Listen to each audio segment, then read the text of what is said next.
Another WNBA Finals appearance for the Las Vegas Aces after those last two wins in Seattle. They got Gray, who plays so well, a big shot maker, can dribble, create for others, defend. Asia Wilson is a low down low. She's a 20, 10 walking, 30, 15, 20 walking machine.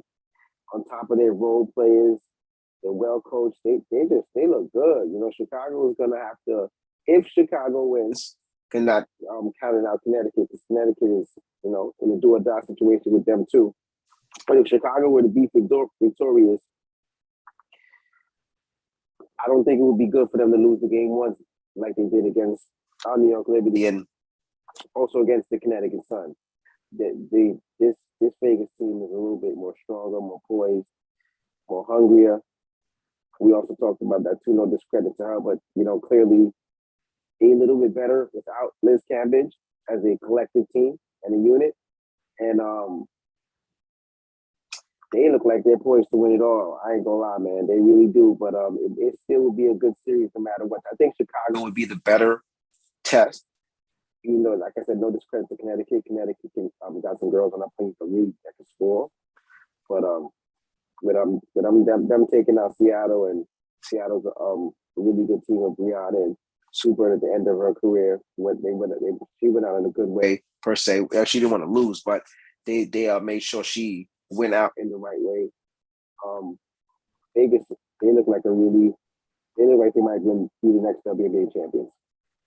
Yeah, without question. And unlike the 2020 WNBA Wobble season, this Aces team, well, actually, they're without Liz Cambridge during that year as well. But the only difference is they got blasted by the Seattle Storm.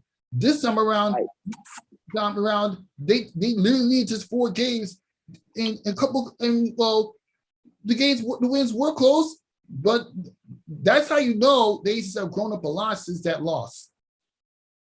Oh, 100%. Different. Some of the same pieces, but a different team. A whole different team, whole different approach, and they're in a couple of days and over the next week span or so, they'll have an opportunity to prove that they can be the 22 WNBA champions. Yeah, let's see what happens. I mean, we led by Asia Wilson, who won her second WNBA MVP, which is no surprising. But another big surprise is Jackie Young being the most improved player. Now, as well as however long you've been following Jackie Young's basketball career, like, what are your overall impressions about the way that her game has evolved during the first few seasons in the W? Well, she's another one of that kind of dug herself in the mud. Always being written off, always being saying something that you can't do, and she's got a super role in the Vegas team. That's why she was fortunate enough to win the most improved player. Like I said, they're like 8 or 9 deep. They got when I watch them, they don't. Everybody that subs in is not. You're not losing anything on the basketball court. They all play their roles. They all do it the right way, and they're really hungry. So all those accolades that this team has individually levied up throughout the season is not an aberration. They're a really good team, and as I said, they got me eye test thinking that they're going to be the WNBA champions.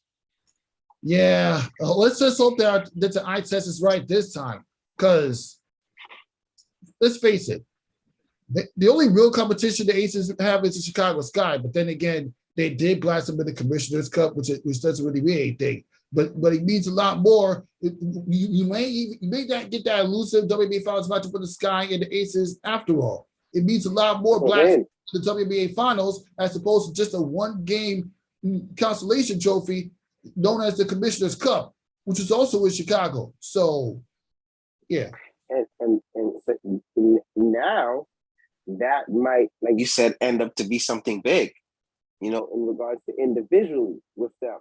The defending champions against the so far the best team in the regular season and the playoffs so far, the Las Vegas Aces, the and the team who beat you in the Commissioner's Cup earlier this year. So now they're the champions for their conference this year, and now Chicago gets there. I mean, that's just the battle of David and Goliath. And they'll just have to see how that one ends up. So that now, and see, that won't always happen with the Commissioner's Cup, because I won't say that's serendipity, but there's no way that every year that Commissioner's Cup will matriculate to it going to the finals. It might not even happen this year. So it does happen like that, where the two participants in that game end up being the teams in the WNBA Finals. And that could mean something, and that'll be another big test for Chicago to see if, like I said, listen, last year I wasn't wrong too. I went out and picked Chicago last year in the first round early. We had shows on that, you know what I mean? And stuck with them as the buzzsaw pick. So I still going to stick with them as my pick, and it's been working out. Even, listen, when it gets my grain with the Liberty and say, hey, Chicago going to win. The second round, still, hey, let's see. If they get out, they get in. The champs are back in. They've completed 3/4 of the mission they talked about, which, they want us to have a better regular season compared to their championship season, regular season last year, and get back to this point right here. So if they do that, that's 3/4 of the goal. But they'll have to dig into that championship season last year, finals, and some more to be able to beat this thing 3 times. You have to beat that Vegas team. Yep, 3 times without any question. And you know what? This Chicago, we're talking about the Chicago Sky team that came back from 26-point deficit to defeat the Aces in the regular season. But that's just regular season. Can you do that in a playoff series? Well, we know the Chicago Sky could win a championship. I mean, during the middle, even with that 5-game test against the Connecticut Sun team, it's more hungry to take out the Chicago Sky than they were last year. Well, after they split the games in Connecticut, they went to Chicago, and the game 3 was close. We talked about game 3 of last year's semifinals. Game 4, they just ran out of gas. The only difference is this year they're without Jasmine Thomas. Yeah. Game 5 tonight in a couple of minutes. A lot of good sports on tonight. U.S. Open on right now. Phenomenal tennis. Yankees and Mets still in heat and hot races at the end of the year.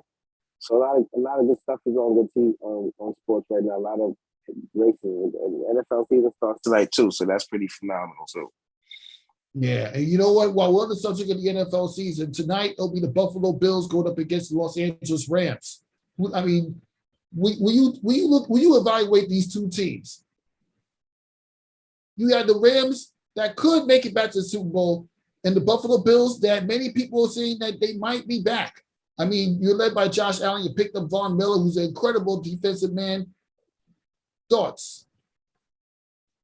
I mean, the championship night from the Rams, so they'll have their ring ceremony and the banner put up, so they'll be on flight 9. This is going to be a good game. Buffalo's a solid team from last year. A lot of the core and foundation that built Buffalo is now, fortunately, on the New York Giants with our coach Brian DeBold and their general manager and a couple other pieces. We even had a few players, but Buffalo still has a good core over there on top of Josh Allen, who, I mean, now we'll see how he is without the tutelage of those guys, but I mean, his talent and hopefully his he's savvy enough to, without the leadership, because quarterbacks throughout, good quarterbacks in the NFL is not going to have the same coordinators and same coaches all the time, and you're going to have to make adjustments and do on and so forth. So now we'll see how he does without those guys. But he's got the talent, he's got the skill set. He's 6'5", he's got a big arm. He's coming off an MVP season, right? Or something of those realms. He's Josh Allen can play. He's got the targets. They have a solid defense. They play in a region that when it's very cold, you're not really friendly to want to go out and play football. And it's not like the AFC East is powered by Tom Brady and the New England Patriots anymore. They have a good young core, but it's still up to the grabs. The Jets are young and upcoming. Their season can go any type of way. And Miami is very solid too. Let's see how they bounce back. They have a good defense. They have Tua.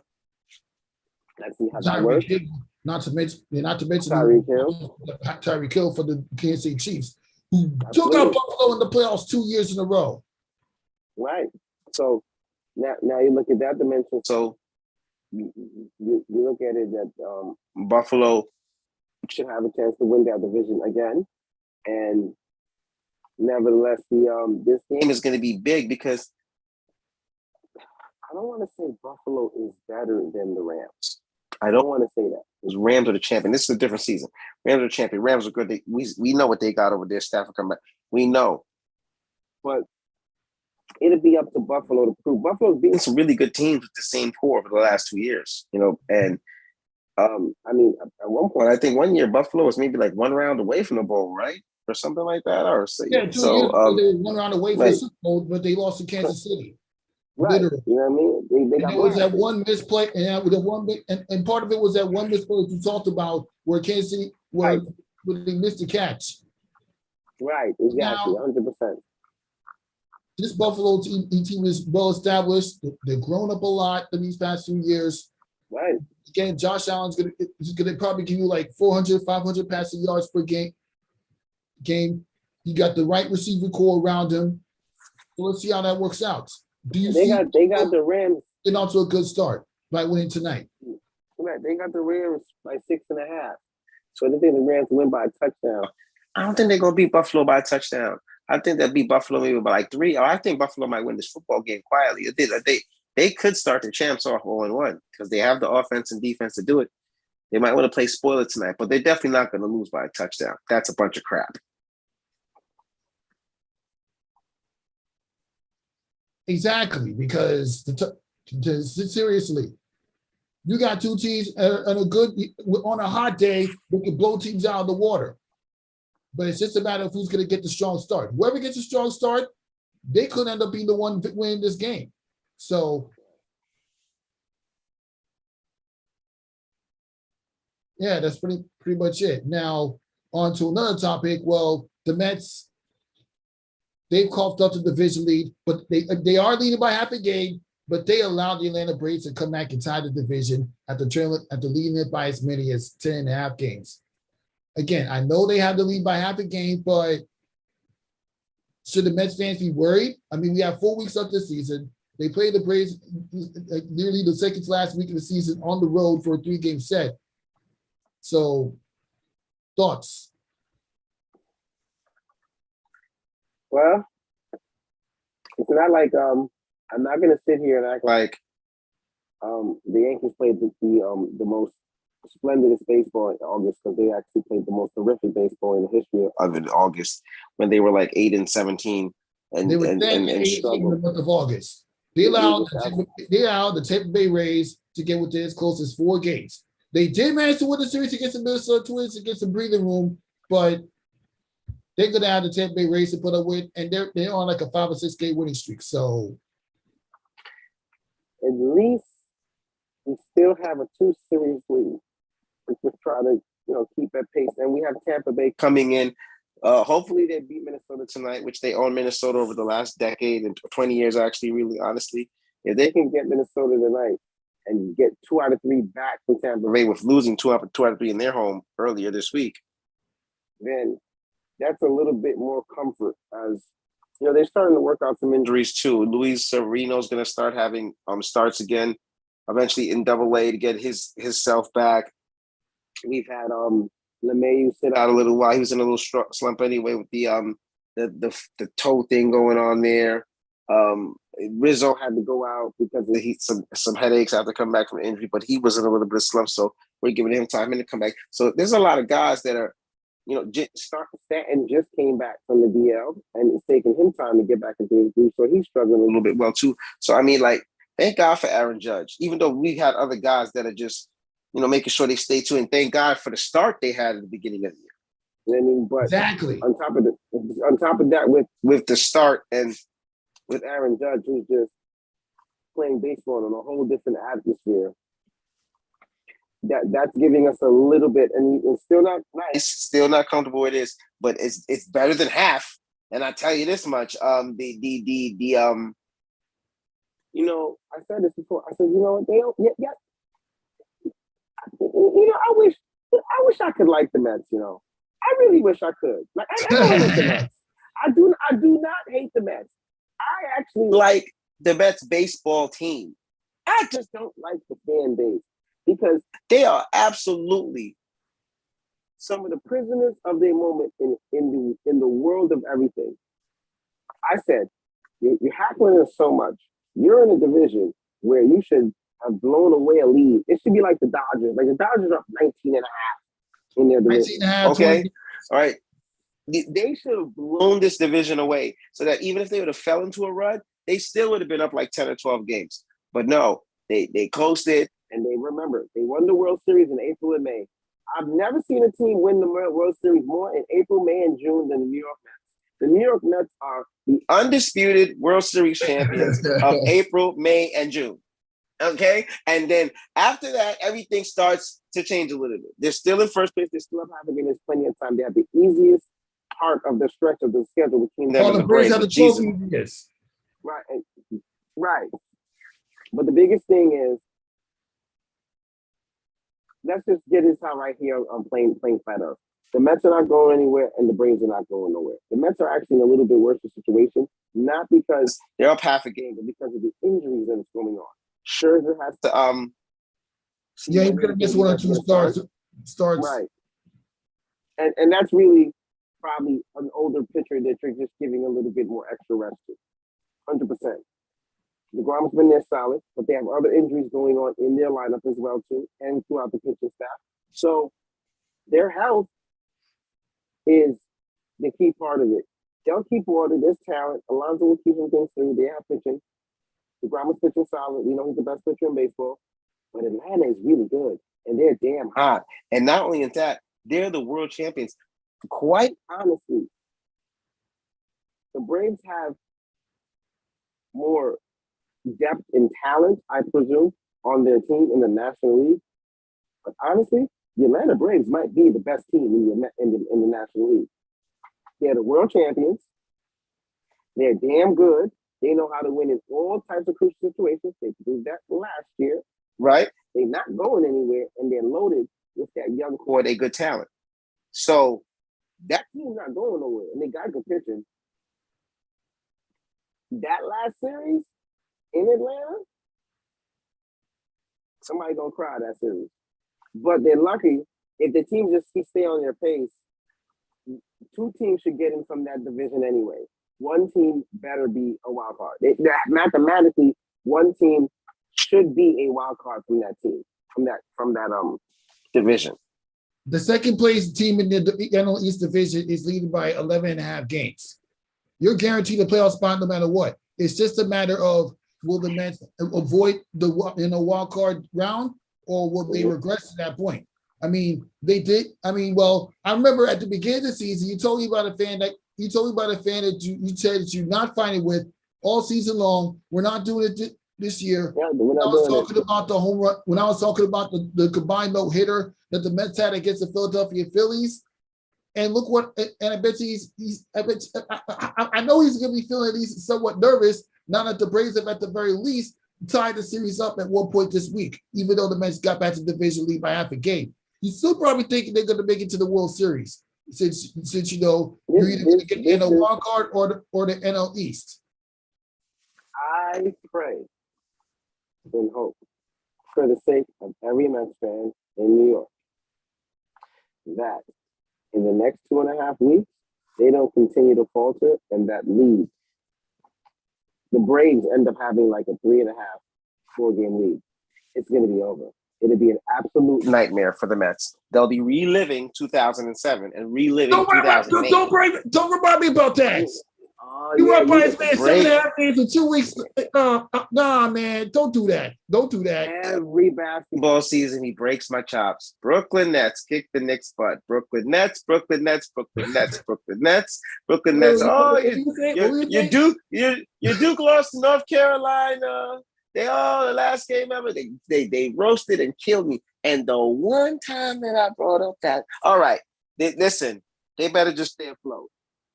Because that's what's going to start reliving in the fans' mind state. Because this team is so That's years ago team. None of these guys, some of those guys really probably don't even know what the hell it is. They're probably hearing about it more now as younger cats on this team. Like, yo, don't do this because remember this, you know what I'm saying, such and such. And you're like, what? You're like, we're not that team. Well, yeah, remember, it's still your organization. So at the end of the day, we'll text after the show and see what the scores are. U.S. Open's on now. Garcia and Jabber. We'll see what the Mets. Looking like a little bit later. Okay. Yeah, they would. I mean, they got a 3-game set in Miami. Well, they should at least win that series because Miami sucks. After that, they got homestand, which features the Chicago Cubs and the same Pittsburgh Pirates, the team that the Mets blasted in the doubleheader last night. So it's like they demolished them, which they did better. They should have demolished the Pirates. The Pirates are not that good. The worst sports team down in Pittsburgh. Whatever. Are the Mets off tonight? Yeah, the Mets are off tonight, but the Yankees, they got the Minnesota Twins. But all I can say is, if I'm an Atlanta Braves fan, I wouldn't say that I win the division just yet, just because they came out to tie the division and like to tie the division, because it's like this is what baseball's all about. You said it best. There's 162 games. 162 games. It's a marathon. It's not a sprint. You're gonna have to now. Look, this is their time where they're starting to play bad baseball, and it happens. No matter how good of a baseball team, even throughout the teams that had 100 and plus something wins, you don't go through these times and don't have your declines in the season. Let's just see how they bounce back from adversity. This will tell the tale of how far they will go. The Mets and Braves have not had a losing streak of any longer than 3 games. Right. And part of what made the Braves this good at this point of the season was that whole May and June where they won like 16 or 17 in a row. Yeah. They put themselves back in position with that. And not to mention, well, sticking to recent, they beaten up on the Oakland Athletics. They did what the Houston Astros could not do. Beat up the Oakland Athletics on the road. Yeah. Listen, taking care of business. Yeah. This is going to be very interesting as we get to the final month of the season. I can't wait to talk about it. Now, I know you were at the U.S. Open. What were your overall impressions of the U.S. Open when you went there earlier this week? Just phenomenal. Just a phenomenal environment. Phenomenal. It was phenomenal. It's a good matches, and it's good to see Tiafoe won again last night. First Black American star, first Black American tennis player to reach the semifinals of the U.S. Open since 1972. Yeah, I saw that. That was incredible. And this is Arthur Ashe we're talking about here. So this is just phenomenal what this young man is doing by the Baltimore, Maryland parents from Sierra Leone. So, the U.S. Open this year has been phenomenal. Serena had a heck of a ride, gave New York a heck of a way to go out. We wish we could have got maybe 2 more games in these. 1 more game would have been cool. But listen, she played very well, and the young ladies of the world, the Coco Golf Club. Yeah. Not to mention the elder lady that took out Serena in the 3rd round. Well, right. It's not like as if Serena didn't give it her all. I mean, when I saw that she was down to the very last breath, she kept fighting and stayed in the competition as long as she could until she couldn't stay in it no more. Yeah, she played well. It was just the fact that the other young lady played better than her that day. There were some errors that Serena made that day as well too. But honestly, as a big Serena fan and a tennis fan, I can tell you that definitely over the last 3 to 4 years, you can see, as great as she is and dominant as she is, you can see some of the deficiencies starting to happen in the game. And then you can see that the other young ladies were up and coming, and they would catch her sometimes. There's some really good the Coco Gauffs, the Kiki Vanderways, the Sloane Stevens when she comes back healthy. The young lady that's playing tonight is really good. Naomi Osaka is really good. You know what I mean? There are a lot of players that are young and upcoming that are really, really good. And the young ladies playing tonight is the first South African player, I believe, to reach the semi or the quarterfinals in the history of the U.S. Open. So, hold on. So, okay, somebody just hit a home run. Yeah, I think that's Miguel Andujar with a 2-run shot. But the U.S. Open is a phenomenal event. I think, like I said, I think it's the best tournament in the world yearly. Yearly, that 2-week extravaganza of tennis is phenomenal. So we've seen a lot of great things there. Serena's final ride. We've seen a lot of the young players there go out early, but still see some good tennis. This young American star that's doing good, and they still have a couple of days. Rafael Nadal lost early. No more Andy Murray. You know what I mean? A lot of the stars didn't get in there and compete, and now some other guys are getting their chance. Medvedev lost. Did Medvedev lost? I believe Medvedev lost. Mhm. Kyrgios lost his gasket last night, broke his bracket 322 times. Take your butt home, buddy. Take your anger home with you. All right. So listen, it's been phenomenal. It's great, and the Yankees are 2-0 now. Miguel Andujar. I wish we could play the Twins 162 times. Yeah, I know. Like the Yankees, they own the Minnesota Twins. But to get back to the discussion of tennis, well, I said in the post that we would talk about Serena Williams' last ever tennis match in her illustrious career. Like, when you watch that entire final match that Serena Williams had against Asia from Australia, like, what went through your mind from the beginning to end? Like I say, for fans' sake, you wanted to see her try to see if she could win the title. But like I said, she didn't play her. She played well, but not well enough to win that day.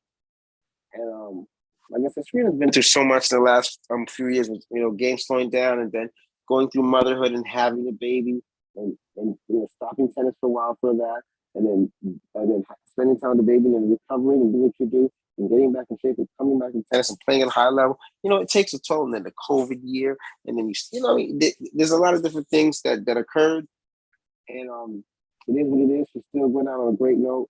The greatest women's tennis player to me in the history of women's tennis, one of the greatest players as a tennis player in the history of tennis, and the second most Grand Slams in the history for a woman. I mean, I don't know what else to say, but that gold medal winners, singles and double gold medal winners. So, yeah, she did it. She gave it all she had.